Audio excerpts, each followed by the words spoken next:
Good evening. It's good to see everyone again this evening. I hope those of you who are mothers, I hope you were treated well today and still are being treated well. Again, I want to wish you a happy Mother's Day. But always glad, whenever we can look at a day like today and still come back and remember our Creator, as we should at each and every opportunity. So it's always good to be back with you guys tonight. Well, we're going to be continuing our study in Acts as we have been. Let's see, how long have we been doing this? It's been several months now. This is the longest standing series I've done, but I hope that this has been beneficial, as I've said. We've got a lot shorter time to go than when we started. So we're going to get through this entire book and get some high points from that. So I'm excited about that. I want to go back to Acts chapter 21 tonight, and we'll be in chapters 21 and 22, just looking at a few things there. The thing about it is there is so much going on in Paul's ministry, so much going on in every single story that it's really impossible to hit everything that we might want to. So as always, I would encourage you to just go home and read these chapters and try to get the full story of what's going on. But the gist of what we are in the midst of now, as we started talking about last week, Paul, after talking to the Ephesian elders, goes to Jerusalem. This will be the last time that he physically steps foot into that city. And so this would be monumental for him. This would be a big deal for him in many ways. And so that's why this lesson and that's why this chapter and the following chapters mean so much. But I want to ask you this question to kind of apply this to you. If you knew that you had only one more opportunity to talk to those whom you love, what would you say? What would you say to those people? And I say to those whom you love because obviously the people that we love, those are the ones that we would like to be surrounded by when or if it is our time to leave this earth, isn't it? That's who we think of the most, the ones whom we love, family members, really, really good friends, really, really good acquaintances. Those are the people that we would probably want to talk to the most if we had just one more chance. But what would you say to them? What would you talk about? What would be your priority when talking to them? Would you get everything out on the table that you wanted to say but you couldn't say before because it was your last chance? Would you tell them the hopes and the dreams that you have for them personally? Would you share with them regrets maybe that you have, things that you didn't say before, things that you didn't get to talk about, or things that you didn't get to do with those people? Would you plead with them? Would you plead with them to make changes in their lives if that was necessary, especially for their eternity? Would you feel compelled to do that knowing that you only had a few more breaths to give? I think that's basically where Paul is at this point in his ministry. He knows that he's on his last leg of ministry. He knows that his time is running out. And so when he goes into Jerusalem, he obviously wants to take full advantage of his opportunities there. But I want to start off by reading Acts 21, verses 27 and 28. Now, this kind of takes us in the middle of a particular story that's going on. Paul comes into Jerusalem, and he goes to the house of James and visits with him, and there he meets 4 men that had taken a vow. And James starts to explain to him, Paul, you have quite the reputation around here in Jerusalem. Everybody in Jerusalem thinks that you are just completely an enemy, an anti-law. That obviously the old law means absolutely nothing to you whatsoever. So he advises him, he says, you need to take these 4 men with you. And you need to go up to the temple, and you need to go through the purification process with them, just to show that you still respect and you still value that law. Well, what we're about to read is what happens when he goes up to the temple. Acts 21, 27 and 28. When the 7 days were almost completed, that's 7 days of purification, the Jews from Asia, okay, so remember how I talked about in past lessons how angry Jews tended to follow these missionaries everywhere? They would follow them everywhere, and they would try to mess up all the work that they'd done from city to city. Okay, so that's partly what this was all about. So there were some Jews from Asia there. Seeing him in the temple, stirred up the whole crowd and laid hands on them, crying out, "Men of Israel, help! This is the man who is teaching everyone everywhere against the people and the law and this place. Moreover, he even brought Greeks into the temple and has defiled this holy place." So obviously you have a group of Jews here that were still of that mindset, under that bondage of the old law, that if you were a Jew, you were above others. You were better than everyone else. Remember, if you were not a Jew, you were not allowed within the temple walls. It was not something that you could do. Paul, obviously, through his ministry, had learned otherwise. But you realize that Paul once thought the same way that they did. He thought the same way that they did at one time. But here, he's going to the temple, and his purpose in going to the temple primarily was to kind of show some good measure, to try to get on people's good side. Well, as soon as he went into that temple, it all broke loose, didn't it?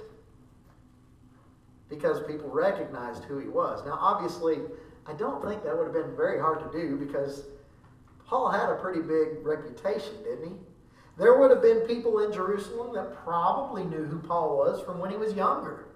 Probably knew who he was from his education there in Jerusalem with Gamaliel. Some of them probably would have been present there in his dealings with the stoning of Stephen.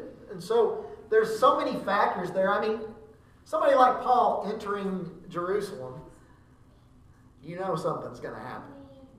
Paul knew something was going to happen. He knew that he couldn't be there and some things not escalated. So when Paul went into the temple, he was accused, and then he was arrested. He was arrested first of all, and he was taken into custody, I should say, and was harmed by some of this Jewish mob. But I want us to think about why.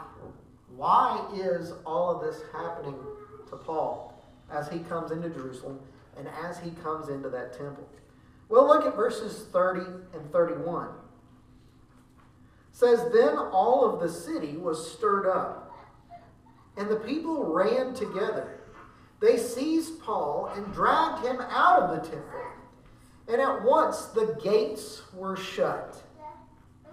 And as they were seeking to kill him, word came to the tribune of the cohort that all Jerusalem was in confusion. Why? Why were the people stirred up? Obviously, it was because of all of these things that they had heard about Paul. All of these things that he supposedly was doing against the law, which obviously not all of it was false, right? I mean, he pretty well turned a lot of the world upside down. But they would even go as to falsely accuse him, as we'll see in just a moment. But how big of a threat was Paul? This will kind of give us a clue of why the people were stirred up. Because you could see the lengths that they were going to when they found out who was in town. What did they do to the temple? It says they locked the doors. They locked the gates of the temple up. Nobody could go in or out of that temple anymore. He was a security threat. And so they had seized him and they had taken him away. They dragged him out of there. And they did so in anger because they believed that he was there to desecrate. They believed that he was there to humiliate. He was one of the biggest threats of the time of that temple. And guys, I find that kind of interesting because where did the church originate? What city? In Jerusalem. So there's been a congregation of the Lord's church there this whole time. As a matter of fact, not only did the Jerusalem church have elders, but in what congregation did most of the apostles that were living still reside? Right there in the church in Jerusalem. Yet it's when Paul comes into town that the temple and the officials of the temple felt threatened. You know, that's the impact, that's the influence that Paul had. That is just how that is just how threatening people saw his speech, because he was bold. He was a bold man that told the truth. But the thing about it is he was honest about himself too. But they were seeking even to kill him. They were seeking even to kill Paul as he was coming there into town. I want to read a few other verses there also. Verses 32 through 35 to see what happens next. He at once, I'll start with 31 again. As they were seeking to kill him, word came to the tribune of the cohort that all Jerusalem was in confusion. He at once took soldiers and centurions and ran down to them. And when they saw the tribune and the soldiers, the people stopped beating Paul. Then the tribune came up and arrested him and ordered him to be bound with 2 chains. He inquired who he was and what he's done. Some in the crowd were shouting one thing, some in the crowd were shouting another. And as he could not learn the facts because of the uproar, he ordered him to be brought into the barracks. And when he came to the steps, he was actually carried by the soldiers because of the violence of the crowd. For the mob of the people followed, crying out, "Away with him!" Notice that even the Roman cohort that showed up, by the way, it's kind of interesting. Even in the time of Christ, or when Christ was crucified, what did Pilate and everybody underneath him, what seemed to be their main mission whenever they had a city like Jerusalem? Peace. They wanted to keep the peace no matter what. They didn't care who paid the price for it. They just wanted no uprisings against Rome. They wanted no uprising against the Roman soldiers. Pilate didn't think that Jesus should be accused of anything. He didn't think he was guilty of anything. But Pilate had to keep the peace. In the same way, notice how quickly this Roman cohort, notice how quickly these Roman soldiers and their leaders came to action because there was some sort of uprising going on. There was a bunch of noise happening in town, and they were going to get to the bottom of it right away. But I also want you to notice, too, that these Roman officials were asking questions. They wanted to figure out what was going on. Okay, why do y'all have this man? Why are you hurting him? Why are you beating him? What's he done? And the Bible tells us that what one person said was completely different than what another person said. So they were hurling all of these false accusations, even to the Roman officials, about Paul. And what's funny about this, though, is that it kind of worked in his favor, didn't it?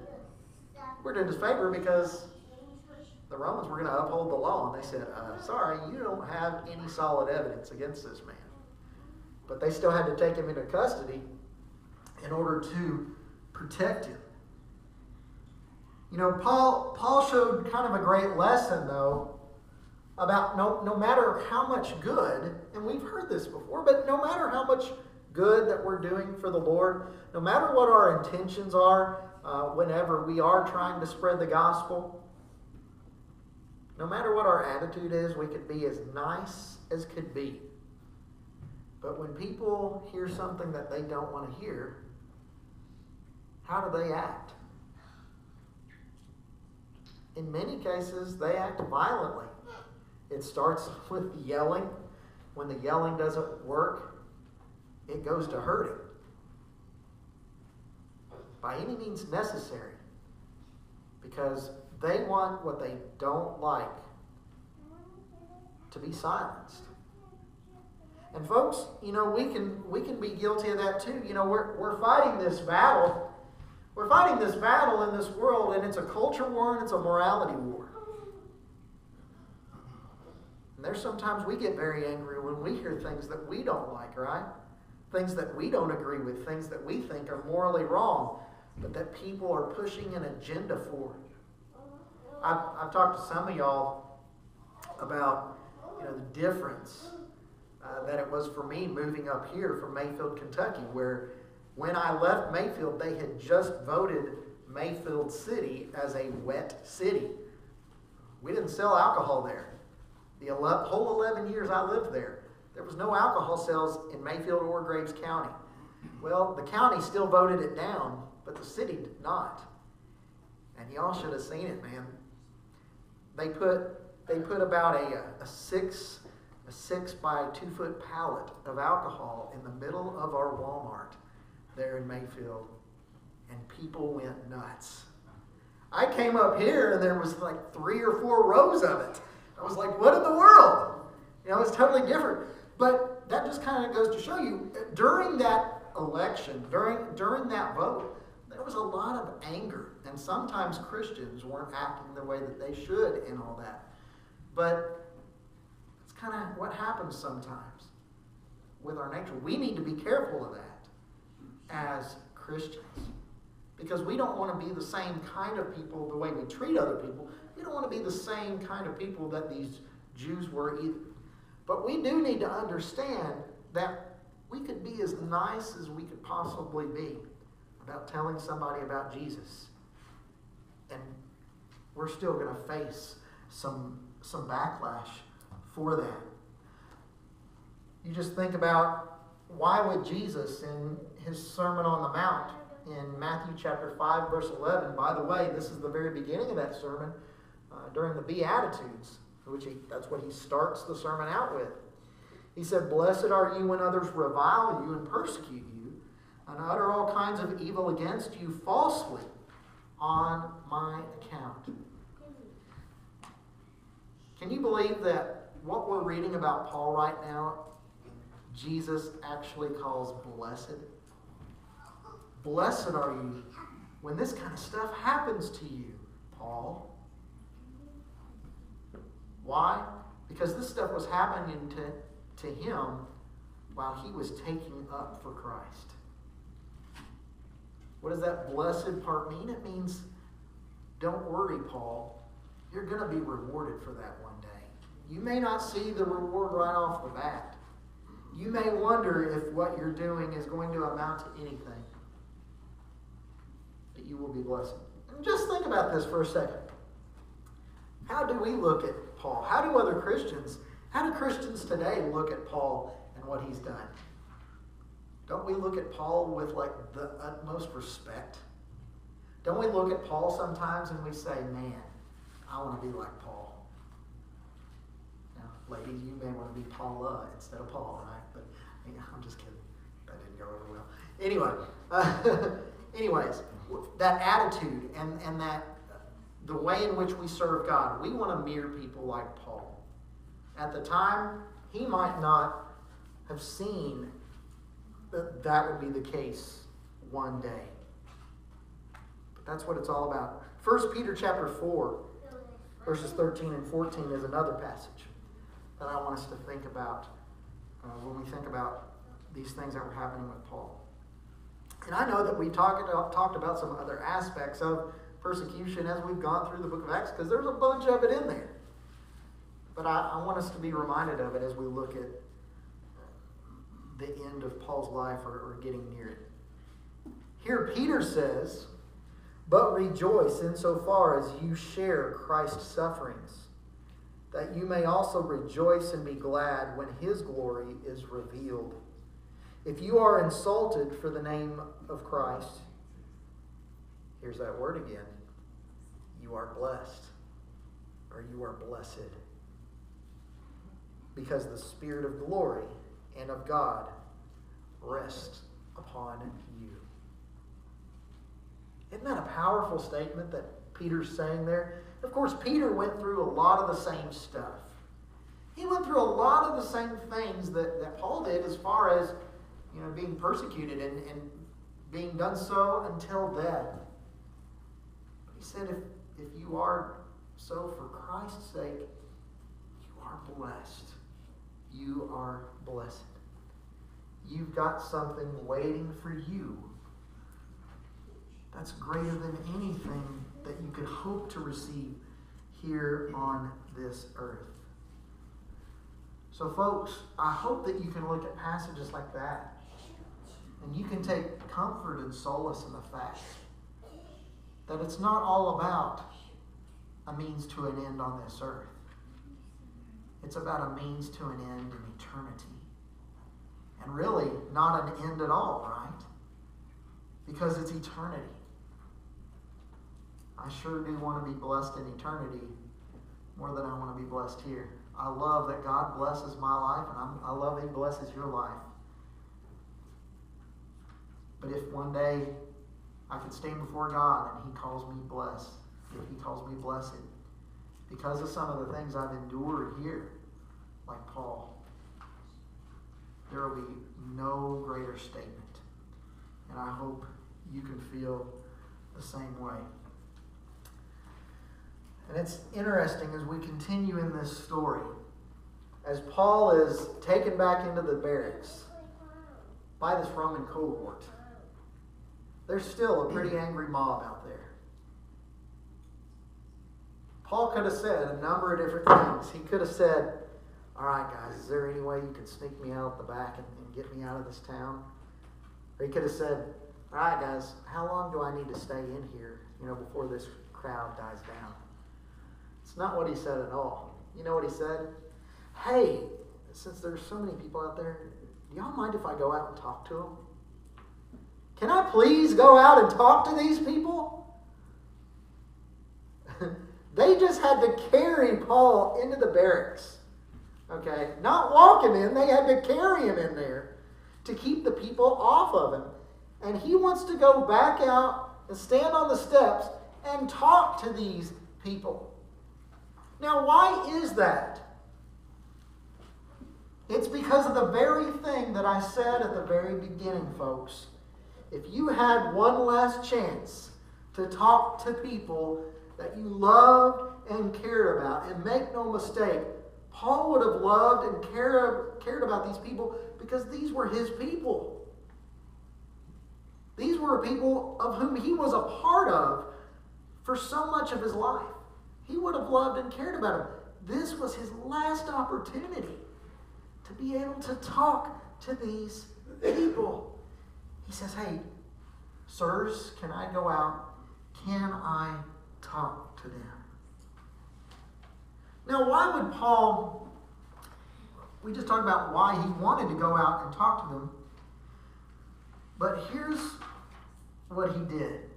Look at Acts 22, verses 3 and 4. He begins to talk to these people in the Hebrew language, to address them in that language. It's kind of interesting. At first, when he wanted to go out there and speak to the people, the Roman soldiers and the Roman cohort, the one that was even in charge of all the soldiers, he said, well, I mean, do you speak Greek? Do you know how to speak Greek? Is that what you're going to do when you get out there? He goes out there and he preaches, or he speaks in the Hebrew language, that which everybody there in Jerusalem would understand, but not all the Romans would understand, mind you. And that's what's kind of interesting about that. But look at what he talks about, or begins to talk about, in verses 3 and 4. He says, I am a Jew born in Tarsus in Cilicia, but brought up in this city, educated at the feet of Gamaliel, one of the most prestigious schools there in Jerusalem, according to the strict manner of the law of our fathers. Okay, that strict manner would have been of the Pharisaical sect as well. Being zealous for God, as all of you are this day. I persecuted this way to the death, binding and delivering to prison both men and women.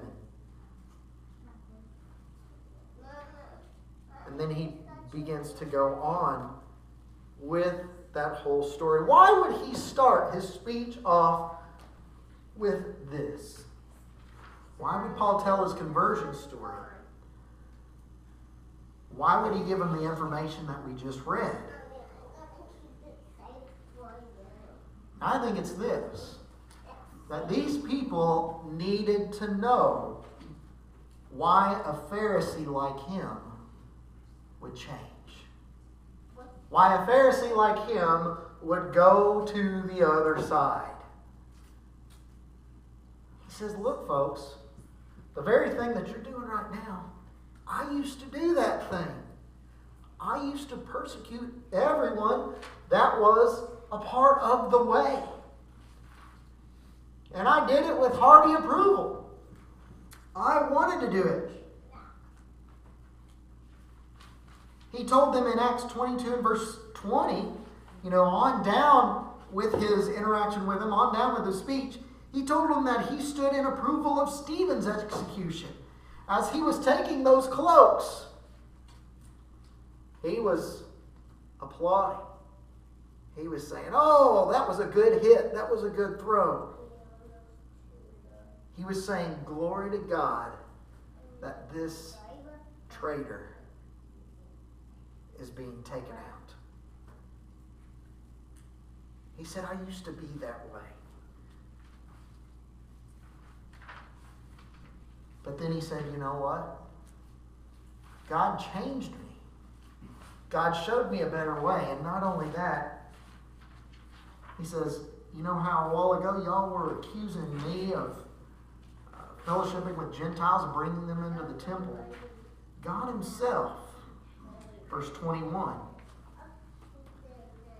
sent me, the same man, to bring Gentiles to Christ. He said, we thought that we had it right. Yet we were so restricted. We were part of something that not everyone could be a part of. And God has opened that up to everyone now. This is a much better way. It is not a faith of slavery like the old law was. This is something new. It is something greater. And in that speech, he goes on to testify about how Jesus came to him and appeared to him, and the miracle of how all of that took place, and how Ananias came to his aid as he was blinded on the road to Damascus, and how God had taken the scales off of his eyes, and he was baptized into Christ to be of a better way. He did all this to show them anyone can be called. Anyone can be called to the way. How powerful that would have been. Now, I say how powerful that would have been. People didn't like that too much. But what's interesting is the Bible tells us that as he began that speech, up until the point where he told them about the things he had done, yet the change he had made, and the commission that he was given to go to the Gentiles, that seems to be when people said, wait a minute, no, this is blasphemy, you can't talk about that, that's wrong, you can't be this way.